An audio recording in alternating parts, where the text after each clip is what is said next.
पानी की तकसीम पर वफाक के लिए तनाज़े पर हमेशा नवाब यूसुफ तालपुर ने बात की। नवाब यूसुफ तालपुर आमरीत के खिलाफ डट कर खड़ा रहा। कौमी असम्बली में चेयरमैन पीपल्स पार्टी बिलावल भुट्टो जरदारी का इजहार ख्याल। कहा कि पीपल्स पार्टी की तारीख है कि उसने हमेशा आमरीत का मुकाबला किया। ख्वाजा आसिफ ने कहा कि अपोजिशन या इक़्तिदार के दौरान यूसुफ तालपुर क़यादत के साथ खड़े रहे। उन्होंने मुस्तकिल मिजाजी के साथ पार्टी से वफादारी निभाई।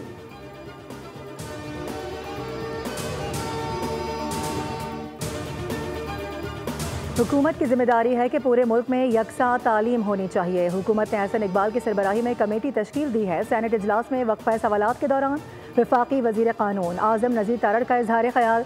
कहा कि एहसन इकबाल की सरबराही में कमेटी ने बहुत सारा काम कर लिया है। कमेटी की हतमी रिपोर्ट का इंतजार है। आइंदा साल CSS इम्तहानात में तब्दीली नजर आएगी।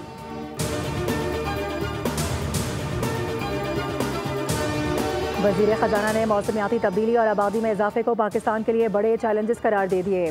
वज़ीर ख़जाना मोहम्मद औरंगज़ेब से अक़वाम मुत्तहिदा के रेजिडेंट कोऑर्डिनेटर की मुलाकात। मोहम्मद औरंगज़ेब ने तरक्याती शराकतदारों से तकनीकी ताउन पर जोर दिया।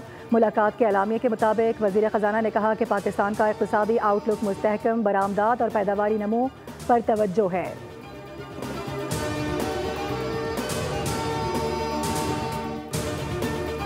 सुप्रीम कोर्ट में फौजी अदालतों के केस की समाअत। वज़ारत दिफा के वकील ख्वाजा हारिस का जवाबुल जवाब।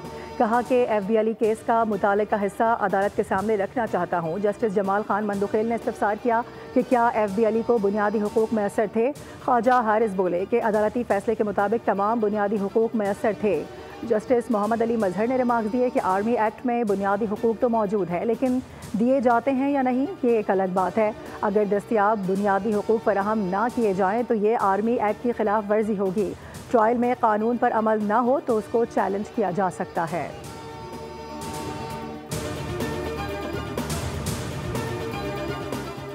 और मुस्तफ़ा आमिर अगवा और कत्ल केस। मरकजी मुल्ज़िम अरमगान के जिस्मानी रिमांड में 7 रोज़ की तौसीक़ कर दी गई। इंसदाद दहशतगर्दी अदालत में समाअत के दौरान मुल्ज़िम अरमगान के वकला आबिद जमान और सारा आसिम खान ने चालान पेश करने की दरख्वास्त दायर कर दी। कहा गया कि मुल्ज़िम को पुलिस रिमांड में 15 रोज़ से ज़ायद हो चुके हैं। पुलिस की तफ्तीश भी मुकम्मल हो गई है। मुल्ज़िम को अब अदालती रिमांड पर जेल भेजा जाए। अदालत ने दरख्वास्त मुस्तरद करते हुए मज़ीद जिस्मानी रिमांड पर मुल्ज़िम को जेल भेज दिया।